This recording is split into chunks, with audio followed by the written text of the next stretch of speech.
가다실 맞기 전까지 성관계는 하면 안 될까요? 가다실은 한 병원에서만 맞아야 합니까? 가다실은 보통 이제 오늘 맞았다 그러면 두 번째는 2달 후, 세 번째는 4달 후, 그래서 총 6개월 안에 3번을 이제 맞는 것입니다.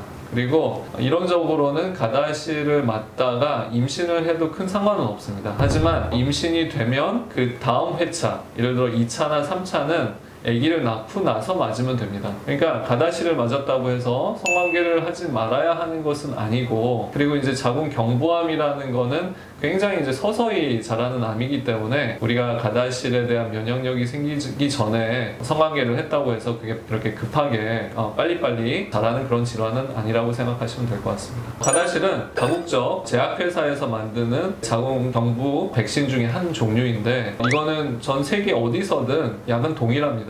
그래서 한 병원에서 뭐 1차를 맞았다고 해서 2차를 다른 병원에서 맞으면 안 된다는 건 전혀 없고, 약물의 이름만 정확하게 알고 본인의 회차만 기억하고 계시면 될 것 같습니다. 이럴 때 성관계를 하면 안 된다를 좀 알려주세요 라는 질문입니다. 일단은 우리가 생리 중일 때는 보통 이제 생리혈이 이제 이렇게 나오고 할 때죠. 그러면 우리가 성관계를 하면 아무래도 이제 감염에 좀 취약하게 될 수가 있습니다. 즉 질염이 생길 수도 있고, 심해지면 이제 골반염이 생길 수도 있고, 그렇기 때문에 가급적이면 생리 중에는 우리가 성관계를 조금 피하거나 꼭 해야 되면 이제 콘돔을 좀 이용하는 것이 좋겠습니다. 콘돔이라는 게 피임 목적으로 쓰는 것 말고도 이제 감염, 성맥의 감염을 예방하는 차원에서도 아주 중요한 역할을 하기 때문입니다. 그리고 당연히 어떤 질염 증상이 있을 때는 성관계를 좀 피하는 것이 좋겠습니다. 질염 증상은 보통 가려움증이라든지 분비물이 색깔이 탁하거나 불쾌한 냄새가 나거나 이런 보통 증상들이 있는데, 이런 경우에는 먼저 염증을 치료한 다음에